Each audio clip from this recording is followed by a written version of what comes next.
O Cerro do Ouro é uma das comunidades quilombolas reconhecidas de São Gabriel. Entre morros, baixadas e mato fechado, famílias negras seguem vivendo, trabalhando e preservando memórias que vêm de muito antes da abolição. Este capítulo aproxima a história do Cerro do Ouro pela voz de quem estuda, de quem acompanha e, principalmente, de quem vive essa história.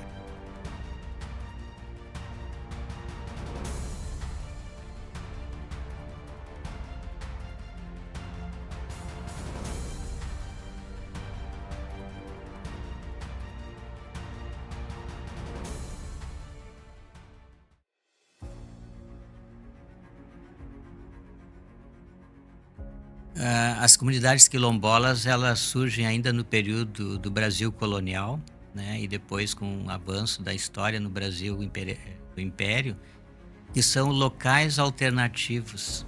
É assim que se denomina, na verdade. Locais de vida alternativa. Então, aqueles africanos escravizados que fugiam do regime escravocrata, eles buscavam lugares de difícil acesso para que eles pudessem viver em liberdade. Então, o quilombo mais importante e famoso na história do Brasil, o Quilombo de Palmares, né? Mas em vários outros estados e regiões do país, a gente teve a formação de comunidades quilombolas. Não com as mesmas características do Quilombo de Palmares, cada um tem a sua, né, característica, mas surgiram muitos quilombos. No interior de São Gabriel, quilombos foram sendo identificados a partir das lembranças dos mais velhos e de estudos realizados por universidades e por instituições como a Emater. O Cerro do Ouro é uma dessas comunidades, formada por descendentes de escravizados que fugiram das antigas fazendas da região.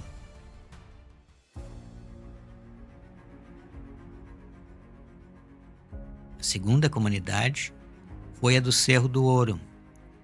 E lá no Cerro do Ouro nós utilizamos da mesma estratégia. Chegamos na pessoa mais velha da comunidade, que era um senhor, e ele contou para nós como é que eles tinham se constituído ali.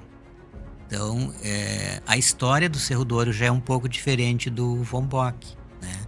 No Cerro do Ouro, grupos de escravos, né, teriam vindo da região de Lavras. E dali da propriedade dele, eu me lembro que ele, à sombra de uma árvore, assim, no pé de cinnamome, ele contou para nós e apontou para o local da onde teriam vindo seus antepassados, né? E ele disse que eram todos escravos de uma estância do barão, um grande escravocrata que tinha, né, em Lavras do Sul. E eles vieram fugidos de lá, fugidos da escravidão. E ali sendo um local de difícil acesso, né, um lugar que na época certamente tinha bastante mato, né, e sanga, enfim, era de difícil acesso, por ali eles foram ficando, né, foram construindo as suas casinhas, né, trabalhando também de empregado nas propriedades rurais de outros, né, fazendeiros, com o passar do tempo, e ali se constituiu a comunidade.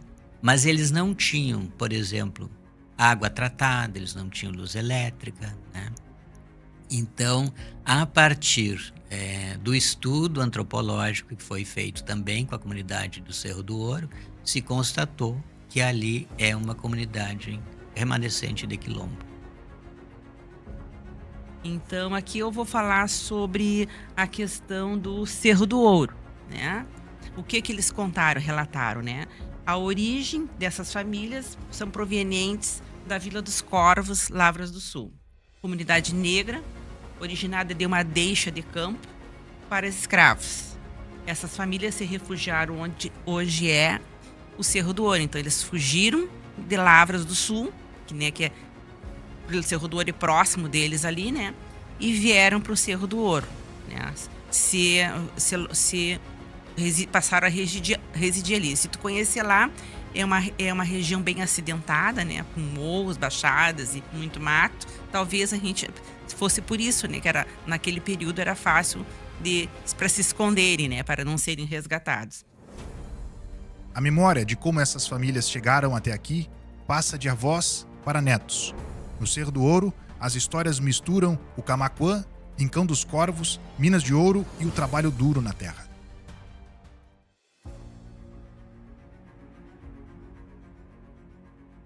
Teu avô? Porque o meu avô... O meu avô era daqueles nego velho Mina, lá dos Pontos do Salso, e a minha avó também.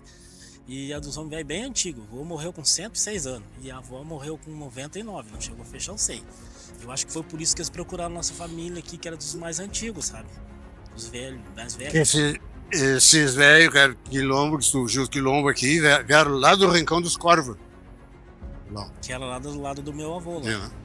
Eu lembro pouco, porque quando eu conheci ele, já ele estava bem velho e eu era bem novo naquela época, né? A avó sim, a avó que eu conheci mais, né? Porque aí depois, quando morreu o final do Nezinho, que era o filho dela lá, e aí morreu o vô, aí trouxeram ela pra cidade, né? Aí sim, aí que eu tive mais contato com eles. Porque lá no Salso, lá na casa do meu vô lá, uma vez que eu fui daqui com a mãe a cavalo lá, dava 6 horas a cavalo, lá no Camaquã, Minas do Camaquã. Minas do Camaquã. Nas Minas do Camaquã, lá. Que de lá foi que pegou esses quilombolas pra cá. Meu avô também tinha uma chácara ali, eu tenho a chácara ali, mas eu não cheguei a conhecer ele também. Era desses minas de lá, desse mesmo lado lá também. Olha, me dissesse, tu tirava o ouro, alguma coisa talvez? Era nas minas de onde exploravam. Nas minas de ouro, de onde exploravam ouro. No tempo que escravam ainda. A vida se construiu com as próprias mãos. Casas de barro, Turrão, Santa Fé, galpões erguidos em mutirão, a arquitetura conta a história de resistência.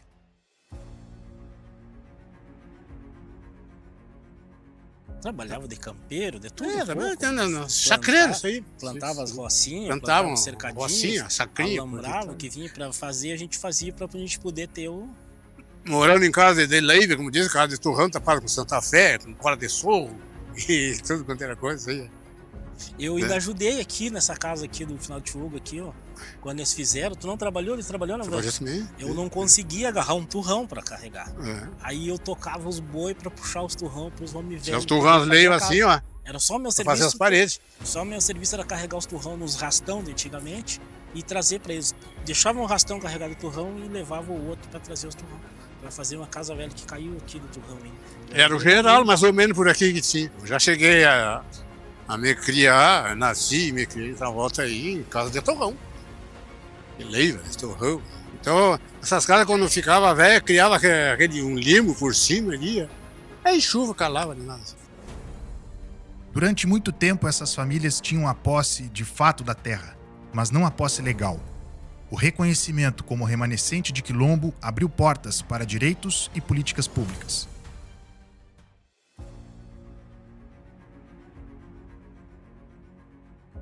Então, muitas dessas comunidades, elas possuíam a posse de fato da terra, mas elas não tinham a posse legal. Então, por exemplo, o pessoal, me lembro que ali o pessoal do Cerro do Ouro, eles não conseguiam nem pediam, por exemplo, um empréstimo no banco para fazer uma benfeitoria na propriedade, né? Porque eles não eram reconhecidos, eles não tinham o documento da propriedade. Então, a partir desse decreto, né, e da regulamentação do ADCT 68 da Constituição Federal, é que eles passam a ser reconhecidos e aí sim vem o Luz para Todos, né? Então essas comunidades tiveram a luz elétrica, começou a receber projetos, né, de qualificação, como o da questão da lã, né?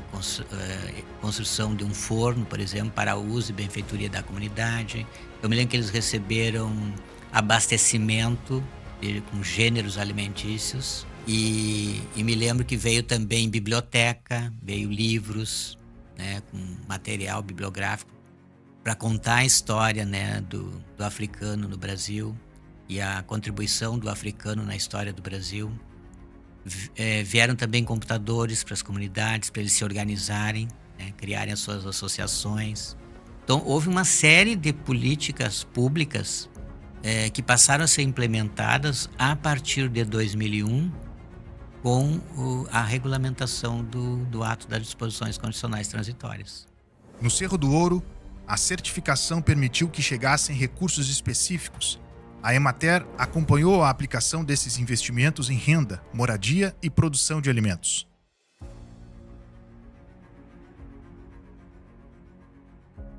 Então, e aí é que as políticas e recursos que foram aplicados nessas comunidades pela Emater, que nós aplicamos com eles, né? No Cerro do Ouro, primeiramente, né, que veio esse recurso do RS Rural, através do BIRD, para implantação, para tudo que foi necessário na época, veio 41.800, tá? Geração de renda, na época, foi aplicada, eles solicitaram unidades de artesanato em lã, a apicultura, caixa em função da grande extensão de mato que eles têm ali, naqueles selos ali, né? Unidade de apicultura, a gente montou, compramos a mesa, aquela centrífuga, todo o kit para equipamento, tudo, né? Máquinas de pequenas, aquelas para plantio direto, né? Que eles usaram também, né? Máquina de plantio direto, tração animal, fruticultura, mudas variadas, a gente adquiriu com esse recurso. Nós fazíamos as reuniões com os grupos e eles decidiam, né? Tem essa opção, né? A gente, né, ajudava, né?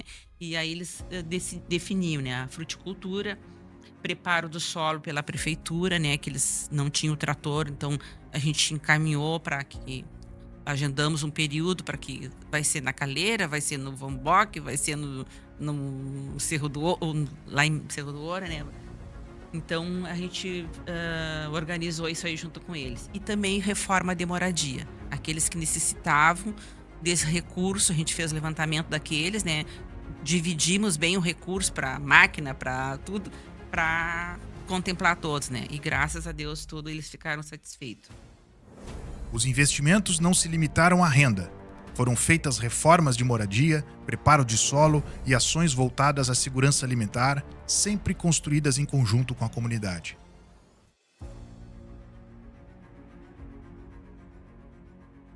Sabe que de saída no primeiro mandato, sabe que ela andou bem mesmo, porque o meu irmão no primeiro mandato mesmo aqui, esse homem velho aqui, esse aqui, o senhor Eovaldo, Dona Gleci, o tio Uga, lá o pessoal da GUC, o pessoal da Tia Elcia, um monte de gente que não tinha luz, meu irmão conseguiu naquele mandato da luz para todos, só que teve uns 2 ou 3 que não aceitaram, sabe, que disseram que aquilo não era real, que não ia acontecer. Aí não quiseram se inscrever, passou a onda, perderam. E depois esses material para as casas, tudo também veio já bastante. Veio um pouco de muda de árvore pra gente, que tem umas aqui até. Aí eu gostei, comecei a comprar e virou uma quinta grande. Árvore frutífera. Árvore frutífera. Veio umas caixas de abelha para nós também. Eu ainda tenho as minhas até hoje. Mesmo com conquistas importantes, as dificuldades seguem presentes. Acesso a máquinas, assistência técnica, transporte e canais para escoar a produção. Eu compro semente. Eles andaram dando uma Andaram semente, dando depois pararam. depois parou. Eu mesmo planto, eu mesmo cuido disso aí. O que seria que veio, diz que veio para nós, mas não tá dando quase assistência para nós mesmo. Veio aparecer um trator aí, diz que era pros quilombos, né? Para fazer terra pros quilombos. Mas o ano passado mesmo eu tava com umas vacas magras aí e queria fazer uma pastagemzinha aqui, plantar 2 sacos de aveia aqui e uns evém. Aí corri atrás do cara, o cara ficou enrolando, vinha hoje, vinha amanhã, e aí acabou, eu ia perder os bichos porque a pastagem não ia lá. Aí eu tive que pagar aquele cara ali, ó. O cara fez. Aí depois ele veio, porque tinha ido para um vizinho lá que tinha mais dinheiro para fazer a terra e ele deixou de lado. Transporte não existe para nós. Isso já quase 2 anos. Eu acho que faz uns 2 anos. E aí o pessoal Não existe mais. tá sofrendo, principalmente o aposentado, né? Ganha seu saláriozinho lá, seu salário mínimo, e aí tem que dividir com táxi lá, 400 pila, 200 para ir, 200 para vir, né? Aí mais medicamento. Mais alimento. Eu sei que o povo aqui, o pessoal da antiga tá sofrendo bastante. A educação tá boa.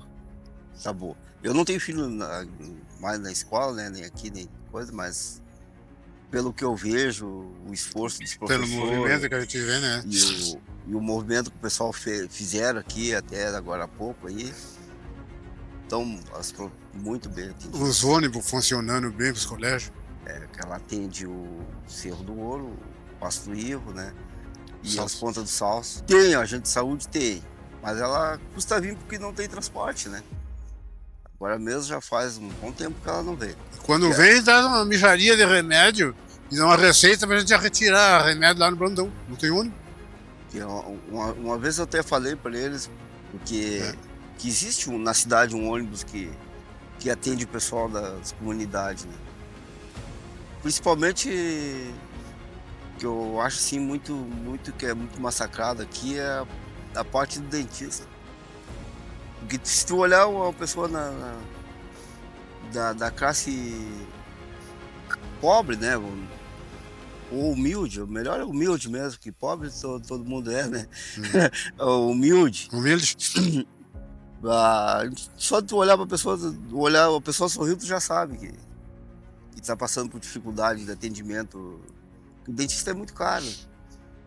E eles vêm uma vez por mês, uma vez por ano que eles vestem, mas nunca foram atendidos por Dentista veio uma vez lá no colégio, só, há muito tempo. Porque faz 5 anos que eu tô aqui, nunca vi. Nunca viu, né?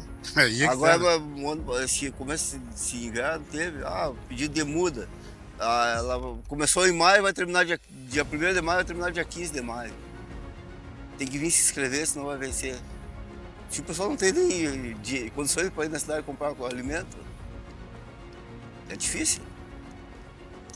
É horrível. Se vir o pessoal dizer assim, isso aqui vai ser para os quilombolas, né? Ou para a associação. Nós temos uma associação ali que é diferente dos quilombolas.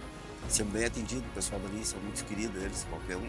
E nós também somos parte da comunidade deles, né? Que aí é do seu todo em geral. Só que o quilombola é diferente da comunidade. E tá rancho mesmo. Eu vejo o pessoal, vem alimento para os quilombolas, mas aqui não chega. Semente para os quilombolas. Se não é matéria fazer intermediação de muitas coisas para nós lá, nós nem sabemos que existe. Por último mesmo, a semente que veio para a Imater, né? A Imater nós atende muito bem aqui. Apesar de serem pouquinhas pessoas trabalhando lá, eles estão sempre na volta com nós aí na coisa. O reconhecimento também muda a forma como as próprias famílias se veem e se apresentam para o mundo. De comunidades invisibilizadas passam a sujeitos de direito e prioridade em políticas públicas.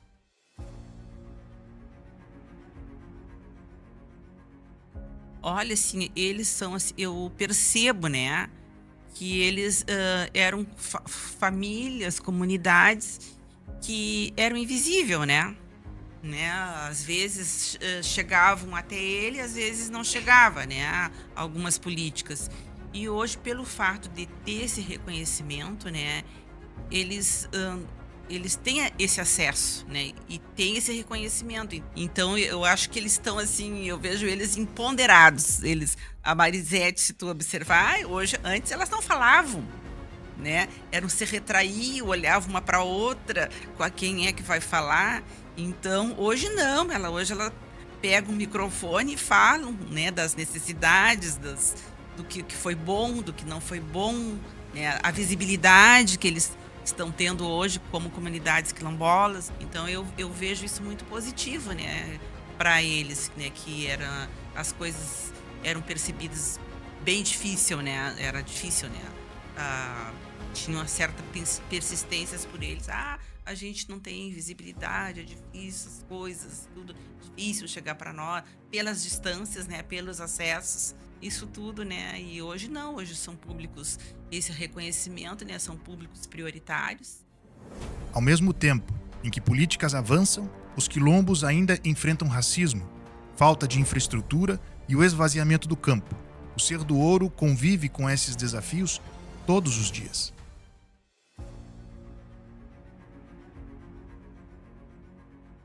Eu acho que o principal... Acho não, né? Eu penso assim que o principal desafio é a questão da conscientização, né, do próprio reconhecimento dessas comunidades e da valorização, né, de quem é agente público, né, de quem está no poder público, para reconhecer e beneficiar essas comunidades com a política pública. Eu penso assim que sempre foram pessoas que estiveram à margem da sociedade, né? Eu acho que elas ainda têm como desafio a questão do preconceito e discriminação, né? Porque nós somos uma sociedade preconceituosa e estamos, vamos dizer assim, revivendo um período de racismo, né? Então, o principal desafio para mim é vencer o racismo, né? Para que as pessoas sejam respeitadas e valorizadas de forma igual. Eles hoje são comunidades que são pequenas, né? Porque a gente vive hoje um êxodo rural muito grande, né? Eu acho que vocês devem ter percebido que no último censo do IBGE diminuiu consideravelmente o número de pessoas na zona rural, né? No campo. Então, quem se mantém no campo são, vamos dizer assim, os mais velhos e aqueles que ainda resistem, porque não existe nada de atrativo para as pessoas ficarem no campo. Isso que nós estamos hoje em 2025. Então já se passaram 24 anos desde que a gente identificou essas comunidades e elas passaram a ter algum benefício da política pública. Mas já naquele período, né, 24 anos atrás, estavam ali os mais velhos. Por quê? Porque falta escola nas comunidades, não tem estrada boa, faltava água e luz e faltava transporte. A comunidade do Vombok, ela quase desapareceu, né? E uma das causas disso ter acontecido foi que o governo federal, lá nos anos 90, privatizou a rede ferroviária. Então eles não tinham mais o trem de passageiros que transportava o pessoal dali do Vombok até a cidade. Eles passaram a depender de ônibus. E o ônibus passou a ser uma vez por mês. Então, quando adoece alguém ou, sei lá, a pessoa precisa vir para a cidade, é só quando tem o ônibus, uma vez por mês tinha. Ou então ele tinha que vir no cavalo, montado a cavalo, até o Bar da Lagoa para dali pegar uma carona para a cidade. Então é muito difícil, né? O que falta no interior do município, nessas comunidades? Falta infraestrutura. Entre tanto esforço, a mensagem que vem do Cerro do Ouro para a juventude negra é uma convocação à memória, ao orgulho e à luta por direitos.